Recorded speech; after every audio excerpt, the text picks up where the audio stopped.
नमस्कार दोस्तों, स्वागत है आपका मार्केट इन 10 मिनट्स में, जहां पर हमारा उद्देश्य होता है कि हम अपने निवेशकों को एक ही वीडियो में मात्र 10 मिनट के अंदर लगभग सभी डेली शेयर मार्केट अपडेट्स और जरूरी स्टॉक स्पेसिफिक न्यूज प्रोवाइड करें। तो हमारी इस वीडियो को लाइक करके हमें सपोर्ट जरूर करें और अगर आप हमारे चैनल पर पहली बार आए हैं तो इस चैनल को सब्सक्राइब जरूर कर लीजिए। साथ ही कमेंट में अपना फीडबैक देना ना भूले ताकि हम अपनी वीडियो को और भी बेहतर बना सके। गुरुवार को शेयर बाजार में जोरदार गिरावट देखने को मिली, जिसमें सेंसेक्स 593 अंक टूटकर 8,40,404 पर और निफ्टी 176 अंक गिरकर 25,878 पर बंद हुआ। बाजार में बिकवाली इतनी तेज रही कि निफ्टी 25,900 का स्तर भी नहीं संभाल पाया। बड़ी कंपनियों के शेयर सबसे ज्यादा दबाव में रहे, जबकि मिड कैप स्टॉक्स अपेक्षाकृत बेहतर टिके रहे। फार्मा सेक्टर पूरे दिन कमजोर रहा। डॉक्टर रेड्डीज लैब का स्टॉक सेमाग्लिटाइड दवा से जुड़ी खबरों के बाद करीब 5% गिर गया, जबकि सिप्ला 3% फिसला क्योंकि सीईओ उमंग वोहरा ने इस्तीफा दे दिया। दूसरी ओर कोल इंडिया में 2% की बढ़त रही क्योंकि अंतर्राष्ट्रीय बाजार में कोयले की कीमतें उछल गईं। एलटी मजबूती के साथ हरे निशान में बंद हुआ, हालांकि ऊपरी स्तरों से थोड़ी मुनाफा वसूली देखी गई। पीबी फिनटेक यानी पॉलिसी बाजार के शानदार Q2 नतीजों के चलते स्टॉक में 7% की तेज उछाल रही। कई कंपनियों के नतीजों का असर उनके शेयरों में साफ दिखा। BHEL, आदित्य बिरला कैपिटल और कैनेरा बैंक के बेहतर नतीजों से शेयर 3 से 7% तक चढ़े। वहीं LIC हाउसिंग फाइनेंस उम्मीद से कमजोर नतीजों के कारण 4% गिरा। यूनियन बैंक भी हल्का फिसला, जबकि वरुण बेवरेजेस 2% टूटा क्योंकि कंपनी की कमेंट्री मिली जुली रही। कोरोमंडल इंटरनेशनल में कमजोर मार्जिन की वजह से 3% की गिरावट आई। टेलीकॉम सेक्टर में दबाव देखने को मिला क्योंकि सुप्रीम कोर्ट ने ADR ऑर्डर जारी किया, जिससे वोडाफोन आइडिया और इंडस टावर्स के शेयर फिसले। IEX का शेयर 3% टूटा क्योंकि मार्केट कपलिंग केस की सुनवाई अब 28 नवंबर तक टल गई है। गुरुवार के कारोबार में बाजार की चौड़ाई गिरावट की तरफ झुकी रही। हर 2 बढ़ते शेयरों के मुकाबले 3 गिरे। इसका मतलब है कि बाजार में गिरावट सिर्फ कुछ स्टॉक्स तक सीमित नहीं थी, बल्कि व्यापक रही। सेंसेक्स, निफ्टी और बैंक निफ्टी तीनों इंडेक्स में भारी दबाव रहा। निफ्टी बैंक 354 अंक गिरकर 58,031 पर बंद हुआ, जबकि मिड कैप इंडेक्स भी 53 अंक टूटा। बाजार की इस कमजोरी के पीछे 3 बड़ी वजहें रहीं। पहली, अमेरिकी फेडरल रिजर्व ने ब्याज दरों में कटौती तो की, लेकिन चेयरमैन जेरोम पावेल ने साफ कहा कि आगे और रेट कट की उम्मीद फिलहाल नहीं है। उनके सतर्क वक्तव्य से निवेशकों की रिस्क लेने की इच्छा कम हुई और उभरते बाजारों में बिकवाली बढ़ी। दूसरी वजह विदेशी फंड्स की लगातार बिकवाली रही। FIIs ने बुधवार को 2,540 करोड़ रुपए के शेयर बेचे, जिससे बाजार पर भारी दबाव आया। तीसरी वजह वोलेटिलिटी में बढ़ोतरी रही। इंडिया विक्स 12.16 पर पहुंच गया, जो ट्रेडर्स की बढ़ती चिंता दिखाता है। एनालिस्ट्स का कहना है कि भले ही फिलहाल गिरावट तेज है, लेकिन अच्छे क्वालिटी वाले स्टॉक्स में ये खरीदारी का मौका हो सकता है। जियोजिट फाइनेंशियल सर्विसेज के आनंद जेम्स के मुताबिक निफ्टी में 25,990 के आसपास गिरावट पर खरीदारी देखने को मिल सकती है और फिलहाल सपोर्ट 25,886 के पास है। रुपए में भी दबाव देखने को मिला। गुरुवार को रुपए 51 पैसे कमजोर होकर 88.17 प्रति डॉलर पर बंद हुआ, जो पिछले कई हफ्तों का सबसे कमजोर स्तर है। इसकी बड़ी वजह डॉलर इंडेक्स में तेजी और विदेशी निवेशकों की बिकवाली रही। फेड की सतर्क टोन से ग्लोबल मार्केट में रिस्क सेंटिमेंट घटा, जिससे उभरती अर्थव्यवस्थाओं की करेंसी पर असर पड़ा। एक्सपर्ट्स का कहना है कि अगर डॉलर इंडेक्स 107 के ऊपर टिक गया तो रुपया 89 के पार भी जा सकता है। हालांकि उम्मीद है कि RBI समय समय पर बाजार में हस्तक्षेप कर रुपये को स्थिर करने की कोशिश करेगा। अमेरिकी राष्ट्रपति डोनाल्ड ट्रंप और चीनी राष्ट्रपति शी जिनपिंग के बीच लगभग 1.5 घंटे चली मुलाकात में दोनों देशों ने कई अहम समझौते किए हैं। सबसे बड़ी बात यह रही कि अमेरिका और चीन के बीच रेयर अर्थ्स और क्रिटिकल मिनरल्स पर 1 साल का समझौता हो गया है, जिसे हर साल रिन्यू किया जाएगा। ट्रंप ने चीन से आने वाले फेंटेनिल प्रोडक्ट्स पर टैरिफ घटाकर 10% कर दिया है, जबकि चीन से होने वाले निर्यात पर टैरिफ 57% से घटाकर 47% कर दिए गए हैं। उन्होंने कहा कि उनकी बैठक बेहद सकारात्मक रही और दोनों देशों के बीच रिश्तों में सुधार की उम्मीद है। शी जिनपिंग ने कहा कि चीन की आर्थिक प्राथमिकताएं ट्रंप के make America great again vision से नहीं टकराती हैं, जिससे संकेत मिलता है कि दोनों देश अब टकराव की बजाय सहयोग की ओर बढ़ना चाहते हैं। जियो यूजर्स के लिए एक बड़ी खुशखबरी है। उन्हें अब 18 महीने तक गूगल AI Pro का फ्री एक्सेस मिलने वाला है। ये ऑफर रिलायंस इंडस्ट्रीज और गूगल की नई साझेदारी के तहत आया है, जिसका मकसद है भारत में आर्टिफिशियल इंटेलिजेंस के इस्तेमाल को आम लोगों तक पहुंचाना।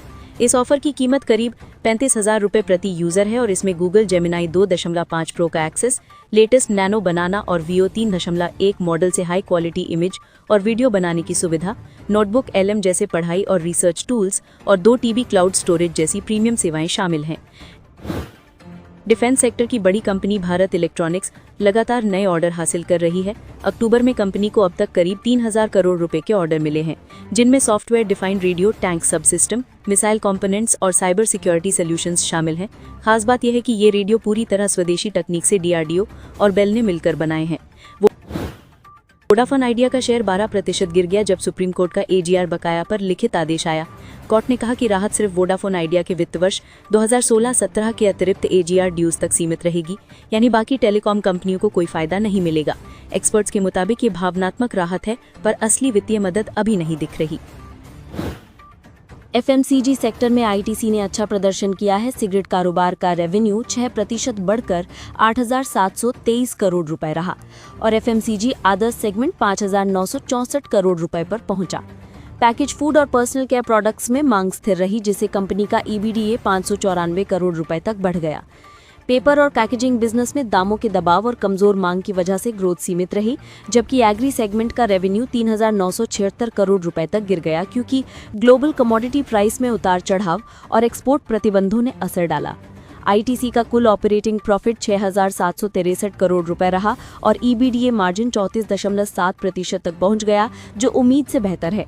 कंपनी ने मुनाफे में करीब 2% की बढ़त दर्ज की है, जो बताता है कि सिगरेट और FMCG बिजनेस ने मजबूत प्रदर्शन किया। हालांकि कंपनी की कुल आय 3.3% घटकर 18,021 करोड़ रुपए रही, जो बाजार उम्मीद से कम थी। इसके बावजूद कंपनी का मार्जिन स्थिर रहा और प्रॉफिटेबिलिटी बेहतर बनी रही, जिससे संकेत मिलता है कि खर्च नियंत्रण और प्राइसिंग पावर कंपनी को सपोर्ट कर रही है। जैन इरिगेशन के स्टॉक में आज शानदार रिकवरी देखने को मिली। कंपनी घाटे से मुनाफे में लौटी है। पिछले साल के 9 करोड़ रुपए की घाटे की जगह इस बार 15.3 करोड़ रुपए का मुनाफा हुआ है। कंपनी की आय भी सालाना आधार पर 20% बढ़कर 1,432 करोड़ रुपए रही और EBITDA में 43% की बढ़त के साथ 199 करोड़ रुपए का स्तर छू लिया। मार्जिन में सुधार हुआ है और अब ये 13.9% पर पहुंच गया है, जबकि पहले 11.65% था। मजबूत नतीजों की वजह से स्टॉक दिन के निचले स्तर से उछलकर करीब 6.5% ऊपर बंद हुआ। कंपनी ने पिछले कुछ महीनों में कारोबार में सुधार और लागत नियंत्रण पर फोकस से स्थिति संभाली है। Hyundai मोटर इंडिया ने दूसरी तिमाही में मजबूत मुनाफा दिखाया है। कंपनी का कंसोलिडेटेड मुनाफा 1,572 करोड़ रुपए रहा, जो साल दर साल 14% की बढ़ोतरी है और अनुमान से बेहतर है। हालांकि रेवेन्यू अनुमान से थोड़ा कम 17,461 करोड़ रुपए रहा, लेकिन फिर भी सालाना आधार पर 1.16% की बढ़त दर्ज हुई। कंपनी का EBITDA 2,430 करोड़ रुपए तक बढ़ा और EBITDA मार्जिन 13.9% तक पहुंच गया, जो पिछले साल के मुकाबले बेहतर है। मजबूत मुनाफा और बेहतर मार्जिन दिखाते हैं कि Hyundai ने प्रोडक्ट मिक्स और लागत नियंत्रण में अच्छा काम किया है। आने वाले समय में नए मॉडल लॉन्च और घरेलू मांग कंपनी के लिए ग्रोथ ड्राइवर बन सकते हैं। कोरोमंडल इंटरनेशनल ने दूसरी तिमाही में मजबूत नतीजे दिए हैं। कंपनी का मुनाफा 664 करोड़ रुपए से बढ़कर 805 करोड़ रुपए तक पहुंच गया, जबकि रेवेन्यू 7,433 करोड़ रुपए से बढ़कर 9,654 करोड़ रुपए हो गया। EBITDA भी 975 करोड़ रुपए से बढ़कर 1,147 करोड़ रुपए तक पहुंचा है। हालांकि मार्जिन 13% से घटकर 12% रहा। इसके बावजूद कंपनी के नतीजे कुल मिलाकर सकारात्मक रहे हैं, क्योंकि मुनाफा और बिक्री दोनों में 10 अंकों की बढ़त दिखी है। हालांकि आज के ट्रेड में स्टॉक लगभग 3.5% नीचे रहा, लेकिन कंपनी की लंबी अवधि की ग्रोथ संभावनाएं अब भी मजबूत मानी जा रही हैं। अडानी पावर ने दूसरी तिमाही में थोड़ी कमजोरी दिखाई है। कंपनी का मुनाफा 3,332 करोड़ रुपए से घटकर 2,953 करोड़ रुपए रह गया, जबकि रेवेन्यू 13,349 करोड़ रुपए से बढ़कर 13,457 करोड़ रुपए हुआ। EBITDA में भी मामूली गिरावट आई है और ये 5,276 करोड़ रुपए से घटकर 5,150 करोड़ रुपए पर पहुंच गया। मार्जिन में थोड़ी कमी के बावजूद कंपनी की कमाई और परिचालन प्रदर्शन स्थिर है। शेयर में दिन भर हलचल रही, लेकिन बुनियादी आंकड़े अब भी मजबूत हैं। एनालिस्ट का मानना है कि कंपनी की दीर्घकालिक पावर डिमांड और क्षमता विस्तार योजनाएं इसे आने वाली तिमाहियों में सपोर्ट कर सकती हैं। डाबर इंडिया के सितंबर तिमाही के नतीजे अनुमान के आसपास रहे, लेकिन मुनाफा और रेवेन्यू उम्मीद से थोड़ा कम निकले। इसके बावजूद कंपनी का ऑपरेटिंग प्रॉफिट और मार्जिन बेहतर रहे। पिछले साल के मुकाबले कंपनी का मुनाफा 6% और रेवेन्यू 5% से ज्यादा बढ़ा है, जबकि ईबीडीए में करीब 7% की बढ़ोतरी हुई है। कंपनी ने 2.75 रुपए प्रति शेयर का डिविडेंड घोषित किया है, जिसकी रिकॉर्ड डेट 7 नवंबर तय की गई है। हालांकि नतीजे आने के बाद गुरुवार को स्टॉक लगभग 1% गिरकर 501 के आसपास बंद हुआ। कुल मिलाकर डाबर के लिए तिमाही स्थिर रही, लेकिन बाजार की उम्मीदों पर पूरी तरह खरी नहीं उतरी। स्विगी के नतीजे बताते हैं कि कंपनी तेजी से बढ़ रही है, लेकिन अभी भी घाटे में है। सितंबर तिमाही में इसका घाटा 626 करोड़ रुपए से बढ़कर 1092 करोड़ रुपए हो गया। हालांकि रेवेन्यू में 54% की जबरदस्त छलांग लगाकर 5561 करोड़ रुपए तक पहुंच गया। इसका मतलब है कि कंपनी का बिजनेस तेजी से फैल रहा है, लेकिन खर्च भी उसी गति से बढ़ रहे हैं। स्विगी के क्विक कॉमर्स सेगमेंट यानी इंस्टामार्ट जैसे प्लेटफॉर्म्स ने शानदार प्रदर्शन किया। इस सेगमेंट की कमाई 490 करोड़ रुपए से बढ़कर 980 करोड़ रुपए तक पहुंची। वहीं फूड डिलीवरी बिजनेस की रेवेन्यू 1577 करोड़ रुपए से बढ़कर 1923 करोड़ रुपए हो गई, जो बताता है कि यूजर्स और ऑर्डर्स दोनों बढ़ रहे हैं। सिप्ला की सितंबर तिमाही के नतीजे बाजार की उम्मीदों से बेहतर रहे। कंपनी का नेट प्रॉफिट 1353 करोड़ रुपए रहा, जो पिछले साल के 1305 करोड़ रुपए से ज्यादा है। रेवेन्यू 7589 करोड़ रुपए तक पहुंचा और ईबीडीए 1895 करोड़ रुपए रहा, जो अनुमान से ऊंचा है। कंपनी का ईबीडीए मार्जिन 25% पर रहा, हालांकि पिछले साल के 26.7% से थोड़ा कम। सिप्ला के मुताबिक घरेलू और अंतर्राष्ट्रीय बाजारों में मजबूत प्रदर्शन से आय में बढ़ोतरी हुई है, लेकिन रॉ मटेरियल की लागत और करेंसी उतार चढ़ाव से मार्जिन पर असर पड़ा है। सरकारी बैंकों में इस बार शानदार प्रदर्शन देखने को मिला है। कैनरा बैंक और यूनियन बैंक ऑफ इंडिया दोनों के मुनाफे में अच्छी बढ़ोतरी हुई और एसेट क्वालिटी में सुधार दिखा। कैनरा बैंक का मुनाफा 4014 करोड़ रुपए से बढ़कर 4773 करोड़ रुपए हो गया, यानी लगभग 19% की बढ़त, जबकि नेट इंटरेस्ट इनकम थोड़ी घटकर 9141 करोड़ रुपए रह गई। कैनरा बैंक का ग्रॉस एनपीए 2.69% से घटकर 2.35% और नेट एनपीए 0.63% से घटकर 0.54% पर आ गया, जो बैंक के कर्ज वसूली में सुधार का संकेत है। वहीं यूनियन बैंक ऑफ इंडिया का मुनाफा 3528 करोड़ रुपए के अनुमान के मुकाबले 4249 करोड़ रुपए रहा, यानी लगभग 20% बेहतर प्रदर्शन। यूनियन बैंक की नेट इंटरेस्ट इनकम 8112 करोड़ रुपए रही और एसेट क्वालिटी में भी सुधार हुआ है। ग्रॉस एनपीए 3.52% से घटकर 3.29% और नेट एनपीए 0.62% से घटकर 0.55% रहा। ये नतीजे दिखाते हैं कि पीएसयू बैंकों की सेहत अब काफी मजबूत हो चुकी है और आने वाले महीनों में ब्याज दरों की स्थिरता और क्रेडिट डिमांड बढ़ने से इन्हें और फायदा हो सकता है। अब बात बंधन बैंक की, जिसने सितंबर तिमाही में उम्मीद से कमजोर नतीजे दिए हैं। बैंक का मुनाफा करीब 88% घटकर 112 करोड़ रुपए रह गया, जबकि मार्केट का अनुमान था 313 करोड़। बैंक की नेट इंटरेस्ट इनकम में 12% गिरकर 2589 करोड़ रुपए रही और एसेट क्वालिटी में थोड़ी गिरावट दिखी। ग्रॉस एनपीए 5.02% और नेट एनपीए 1.37% तक पहुंच गया। कमजोर नतीजों की वजह रही एडवांसेस की धीमी ग्रोथ, बढ़ता क्रेडिट कॉस्ट और प्रावधानों पर ज्यादा खर्च। हालांकि बैंक की डिपॉजिट 11% बढ़कर 1.58 लाख करोड़ रुपए हुई, लेकिन कासा रेशियो घटकर 28% रह गया, जिससे कम लागत वाले फंडिंग पर दबाव दिखा। सैमसंग इलेक्ट्रॉनिक्स ने सितंबर तिमाही में जबरदस्त प्रदर्शन किया है। कंपनी का ऑपरेटिंग प्रॉफिट पिछले तिमाही के मुकाबले 2 गुनी से ज्यादा बढ़ गया, जिसकी वजह रही एआई सर्वर्स के लिए मेमोरी चिप्स की भारी मांग। रेवेन्यू सालाना आधार पर 8.8% और ऑपरेटिंग प्रॉफिट 32.9% बढ़ा है, जबकि जून तिमाही के मुकाबले प्रॉफिट में 160% की उछाल आई है। सैमसंग का चिप बिजनेस कंपनी की कमाई का सबसे बड़ा आधार बना रहा। इस यूनिट की बिक्री जून तिमाही के मुकाबले 19% बढ़कर 33.1 ट्रिलियन वॉन हो गई और ऑपरेटिंग प्रॉफिट 81% बढ़कर 7 ट्रिलियन वॉन पर पहुंच गया। मेमोरी सेगमेंट ने अब तक की सबसे ऊंची तिमाही बिक्री दर्ज की है। नवीन फ्लोरिन के नतीजे की बात करें तो मुनाफा 150% बढ़कर 148 करोड़ रुपए पर पहुंच गया, जबकि रेवेन्यू 519 करोड़ से बढ़कर 758 करोड़ हुआ। ईबिटा में भी शानदार 100% से ज्यादा की ग्रोथ रही और मार्जिन 20.8% से बढ़कर 32.4% हो गया। टीडी पावर के नतीजे भी मजबूत रहे। कंपनी का मुनाफा 45% बढ़कर 60 करोड़ रुपए पहुंचा और रेवेन्यू में 47% की बढ़ोतरी हुई। ईबिटा 55.6 करोड़ से बढ़कर 82.6 करोड़ रुपए रहा। IEX के नतीजे भी सकारात्मक रहे। कंपनी का मुनाफा 14% बढ़कर 123 करोड़ रुपए हुआ और रेवेन्यू 154 करोड़ रुपए तक पहुंच गया। EBITDA मार्जिन 86.7% पर बना रहा, जो स्थिर प्रदर्शन दिखाता है।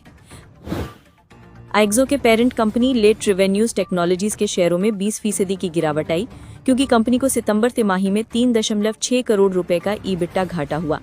हालांकि रेवेन्यू 37% बढ़कर 282.7 करोड़ पहुंचा है। कंपनी के फ्लाइट, बस और ट्रेन सेगमेंट सभी में ग्रोथ रही है। हाल ही में प्रोसेस ने इसमें 1295 करोड़ रुपए का निवेश किया और हिस्सेदारी बढ़ाने का इरादा जताया है। NTPC ने सितंबर तिमाही के नतीजे पेश किए हैं, जहां कंपनी का मुनाफा लगभग स्थिर रहा और 4,653 करोड़ रुपए दर्ज किया गया। पिछले साल इसी तिमाही में भी मुनाफा करीब इतना ही था। हालांकि कंपनी का EBITDA यानी परिचालन लाभ 3.4% बढ़कर 10,019 करोड़ रुपए पर पहुंच गया और मार्जिन 24% से बढ़कर 25.6% हो गया, जो बेहतर ऑपरेशनल एफिशिएंसी दिखाता है। कंपनी की तिमाही आय 39,166 करोड़ रुपए रही, जो अनुमान से थोड़ा ज्यादा है। कुल मिलाकर NTPC के नतीजे उम्मीद के मुताबिक रहे। हालांकि शेयर में हल्की गिरावट आई और ये 345.10 पर बंद हुआ। मोतीलाल ओसवाल फाइनेंशियल सर्विसेज ने दूसरी तिमाही में 68% की बड़ी गिरावट के साथ 362 करोड़ रुपए का मुनाफा दर्ज किया, जबकि पिछले साल यही आंकड़ा 1,120 करोड़ रुपए था। राजस्व भी 35% घटकर 1,849 करोड़ रुपए रहा, लेकिन कंपनी के प्रबंधन के तहत कुल निवेश AUM में 45% की तेजी आई और ये 1.77 लाख करोड़ रुपए तक पहुंच गया। कंपनी की प्राइवेट वेल्थ मैनेजमेंट डिवीजन में भी 19% की ग्रोथ रही, जो नए क्लाइंट्स और बेहतर प्रोडक्टिविटी की वजह से संभव हुआ। साथ ही कंपनी ने बोर्ड में कुछ बड़े बदलाव किए हैं। प्रमोटर ग्रुप से प्रतीक ओसवाल और वैभव अग्रवाल जुड़े हैं, जबकि 2 अनुभवी स्वतंत्र निदेशक भी नियुक्त किए गए हैं। रियल एस्टेट कंपनी DLF ने दूसरी तिमाही में 15% की गिरावट के साथ 1,180 करोड़ रुपए का मुनाफा दर्ज किया। कंपनी की ऑपरेशनल आय 1,975 करोड़ से घटकर 1,643 करोड़ रुपए रह गई, लेकिन दूसरी आय में हल्की बढ़त की वजह से कुल इनकम 2,261 करोड़ रुपए तक पहुंच गई। ऑटो कंपोनेंट निर्माता JBM ऑटो का मुनाफा 6% बढ़कर 53 करोड़ रुपए पहुंचा, जबकि कंपनी की कुल आय 6.5% बढ़कर 1,368 करोड़ रुपए रही। हालांकि EBITDA यानी परिचालन लाभ 5.6% घटकर 155 करोड़ रुपए रह गया और मार्जिन 12.9% से घटकर 11.3% पर आ गया। JBM ऑटो को हाल ही में भारतीय सेना से 130 करोड़ रुपए का कॉन्ट्रैक्ट मिला है, जिसके तहत कंपनी 113 इलेक्ट्रिक बसें और 43 फास्ट चार्जर सप्लाई करेगी। ये कॉन्ट्रैक्ट सेना की पहली बड़ी इलेक्ट्रिक बस डील है और सरकार के PM मिशन E-ड्राइव को आगे बढ़ाने की दिशा में अहम कदम है। वहीं IIFL फाइनेंस के लिए ये तिमाही काफी बेहतर रही। कंपनी ने 376 करोड़ रुपए का मुनाफा दर्ज किया, जबकि पिछले साल इसी तिमाही में 157 करोड़ रुपए का घाटा था। मुनाफे में ये सुधार प्रावधानों में कमी और लगातार बढ़ते लोन बुक की वजह से आया है। कंपनी का नेट इंटरेस्ट इनकम 6% बढ़कर 1,439 करोड़ रुपए रहा।